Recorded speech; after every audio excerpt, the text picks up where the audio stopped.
You probably heard about star athletes collapsing on the playing field. The culprit in some cases, a disturbing heart condition. Well, doctors are now seeing more cases, but the good news, pioneering research is being done right here in Connecticut to save the lives of athletes. A snapshot of the future. Reggie Lewis, Boston's brightest rising star, suddenly dimmed. Reggie Lewis will be sitting it out this afternoon. Thursday night, game one, only 5.5 minutes into the ball game. The Celtics captain and the leading scorer staggered and fell. He passed out. He would never see Boston's parquet floor again. 3 months after he collapsed in a 1993 playoff game, Lewis, one of the most beloved players in Boston Celtics history, crumbled to the court in a pickup game. This time, he never got up. Hank Gather's dream of becoming the NBA's next multi-millionaire ended tragically. The death of this Loyola Marymount University superstar in 1990 was sudden and shocking. From classic, Hank Gather's slam dunk and running back down the court, it's not like we saw signs that he wasn't feeling so well. It just happened. Split second. And the gym just got silent. I mean, you can hear a pin drop. More recently, Fran Crippen, a medal-winning open water swimmer on the U.S. national team, told his coach he wasn't feeling well late in a race. 2 hours later, Crippen was found in the water in the United Arab Emirates, dead.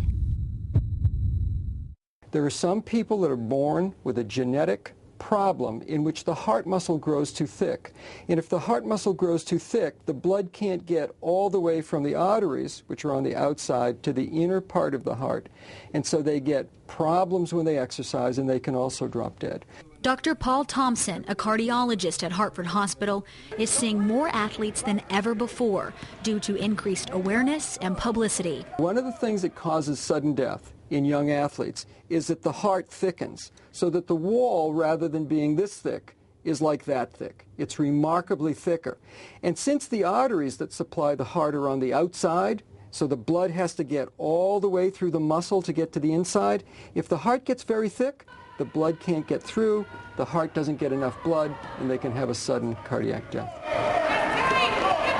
An athlete and now basketball coach, Dennis Thomas, was a patient at Hartford Hospital. I started at Bloomfield High as a freshman. I made the freshman team, and I played all 4 years. But last year, everything started to change for Dennis. I went to the doctor one day because I thought I had a cold, and they heard fluid in my lungs. So I went to Hartford Hospital to have a CAT scan done. I was admitted into the hospital one day, and the next day I was in ICU for 4.5 months. Somebody gets a viral infection that affects the heart, this heart muscle becomes thin, and it can't contract as well.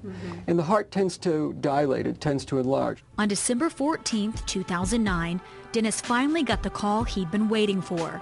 He had a heart. My transplant took only 3 hours, and before 12 midnight, I was off the life support machine, breathing back on my own. 2 days later, Dennis was walking, and he left the hospital on Christmas Eve. 4 months after his heart transplant, Dennis was back to coaching. But he says he's not just a coach, he's a mentor from the heart.